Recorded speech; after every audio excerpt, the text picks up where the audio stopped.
नमस्कार. मी पवन सुरपर. विषय असा होता की आजची जी कंडिशन आहे, आज जे महागाई वाढलेली आहे, जे काही भाव वाढत आहे प्रत्येक वस्तूचे, आणि एक सर्वसामान्य कुटुंबासाठी ती खूप मोठी गोष्ट आहे का वाढलेल्या भावामध्ये ते खरेदी करणं, हे करणं. कारण की नाही काय, प्रायव्हेट सेक्टर म्हणा का काही म्हणा, प्रायव्हेट सेक्टरमध्ये एक लिमिटेड पेमेंट आहे तर तुम्हाला तेवढ्या पेमेंटमध्ये ॲडजस्टमेंट करणं आहे, तेवढ्या पेमेंटमध्ये तुम्हाला सर्व भागवणं आहे. आज कंडिशन अशी झालेली आहे का जे काही 2,000-5,000 वाचत होते आमच्याकडे, ते आज ह्या महागाई वाढल्यामुळे ते पूर्ण खर्च होत आहे. आज किराणा घ्यायला गेलं तर जिथं आमचा किराणा 2,000 होत होता, आज त्या किराणाला आम्हाला 5,000 ते 6,000 रुपये लागत आहे. आणि ह्या सर्व गोष्टी आम्हाला आता त्या बजेटमध्ये भागत नाही. आता ते बजेट आम्हाला पूर्ण पडत नाही. आणि प्रायव्हेट सेक्टरमध्ये फक्त एवढंच चालू आहे का जे भाव वाढत आहेत त्याचा कोणी विचार करत नाही. काय कमीत कमी 5 वर्षापासून कोणत्याही प्रायव्हेट सेक्टरमध्ये का पेमेंट वाढवून भेटलेलं नाही आहे, म्हणावं असं पेमेंट भेटलेलं नाही आहे. पेमेंट वाढतं 200 रुपये, 300 रुपये, 500 रुपये, 1,000 रुपये असे पर इयर वाढतात. आणि त्या पर इयर 200 आणि 1,000 रुपये वाढून कोणत्याही प्रकारचं आमच्यावाला त्याच्यात जीवन आवश्यक वस्तू घेतल्या जात नाही का, किंवा आमच्या घरातला खर्च भागत नाही. तर हेच प्रॉब्लेम प्रायव्हेट सेक्टरमध्ये जसा सर्व सामान्य कामगारांना होतो आहे. तर आज तर कंडिशन अशी आहे का प्रायव्हेट सेक्टरमध्ये 10,000मध्ये माणसं काम करून घेत आहे. 10,000 फक्त, ना त्यांना पेप आहे ना त्यांना ESI आहे.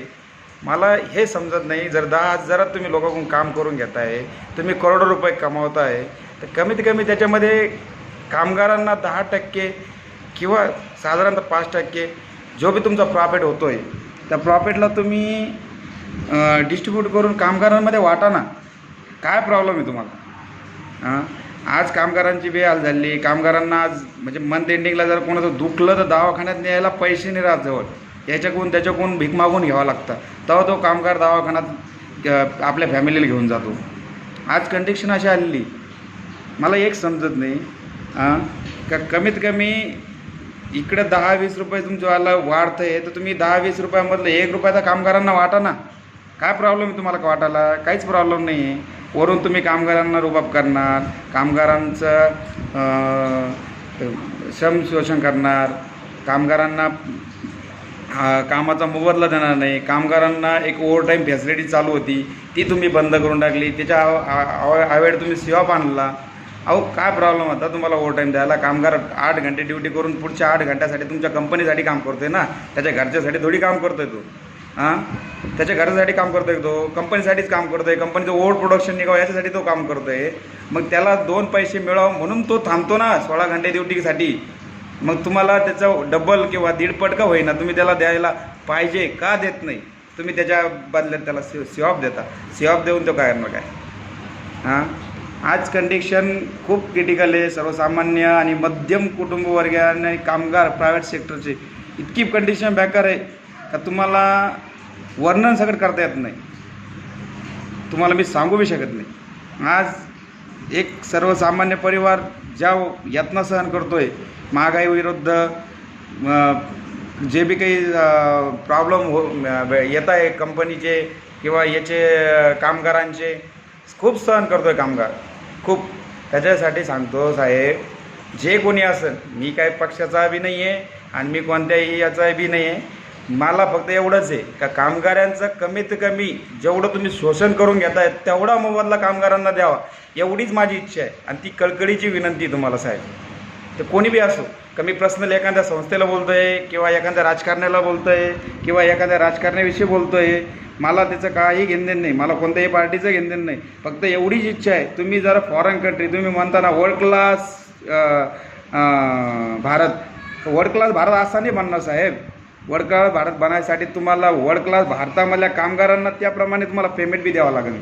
कमीत कमी तो पेमेंट त्या चालनेने त्या हिशोबाने तो खर्च करू शकतो, त्या हिशोबाने तुम्हाला पेमेंट द्यावा लागेल. तेव्हा कुठं जाऊन वर्ल्ड क्लास भारत बनन. अहो तुम्ही कामगारांचं छेड करणार, मोठ्या मोठ्या कंपनी इथं आणणार, त्यांना एम्प्लॉईज तुम्ही प्रोव्हाइड करून देणार आणि काय तर म्हणे त्यांना मोबदला नाही. अहो तुम्ही त्यांना मोबदला द्या, त्या लेवलचा मोबदला द्या. त्या दिवशी तुम्हाला समजन का खरंच आपण वर्ल्ड क्लास भारत झालो. अहो कामगाराचं शोषण करणार, शेतकऱ्याचं शोषण करणार, सगळ्यांचं शोषण करणार आणि काय तुम्ही वर्ल्ड क्लास भारत करणार आहे. असं होऊच शकत नाही साहेब. काय सांगा तुम्हाला. मी त्याच्यासाठी रिक्वेस्ट आहे, माझी कळकळीची विनंती आहे का प्रायव्हेट सेक्टरला तुम्ही सक्त वॉर्निंग द्या. प्रायव्हेट सेक्टरला सक्त वॉर्निंग अशी द्या का कमीत कमी प्रत्येक कामगाराचं पेमेंट हे 50,000च्या वरती पाहिजे. त्या वेळेस इथला कामगार सुखी होईल.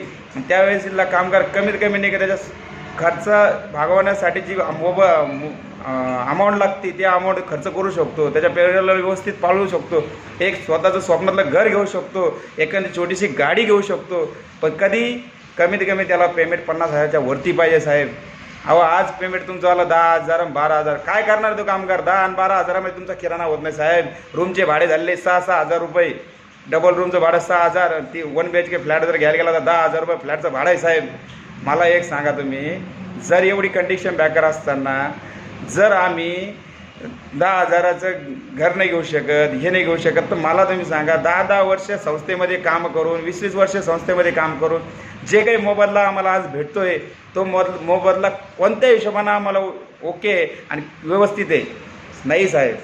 कमीत कमी 10 वर्षाच्या हिशोबाने जो मोबदला भेटायला पाहिजे तोच मोबदला आम्हाला भेटला पाहिजे.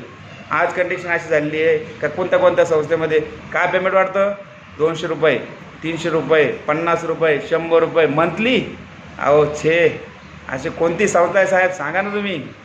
प्रायव्हेट गव्हर्नमेंट सेक्टरमध्ये 7वं वेतन, 8वं वेतन, 9वं वेतन. अरे कोणतं वेतन आहे काय माहिती. कोणते भत्ते काय माहिती. कोणतं फंड आहे ते माहीत नाही.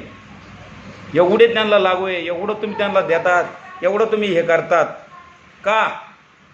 आम्ही बी माणसाचे ना, आम्ही त्यांच्याप्रमाणेच माणसं आहे. आम्हाला बी त्यांच्याप्रमाणेच फॅमिली आहे, त्यांच्याप्रमाणेच आम्हाला बी जगायचं आहे ना. इच्छा आहे आम्हाला तशी जगायची. मग जर तुम्ही गव्हर्नमेंटला एवढं पेमेंट देता, गव्हर्नमेंटच्या शिपायाला 80-80, 90-90 पेमेंट आहे आणि इथं इंजिनियर काम करणारा पोराला 10-10 पेमेंट आहे साहेब. का असं. त्याच्या इतकीच आमची बी जगण्याची इच्छा आहे ना. पाहिजे साहेब तसं. आम्हाला बी इच्छा आहे जगण्याची, तर आम्हाला बी नाही का कमीत कमी तुमची एकच कळकळीची विनंती साहेब तुम्हाला का प्रायव्हेट सेक्टरमध्ये कमीत कमी 50,000च्या वरती पेमेंट करावे सर्वसामान्य कामगाराला. एवढीच इच्छा आहे. जय हिंद, जय महाराष्ट्र.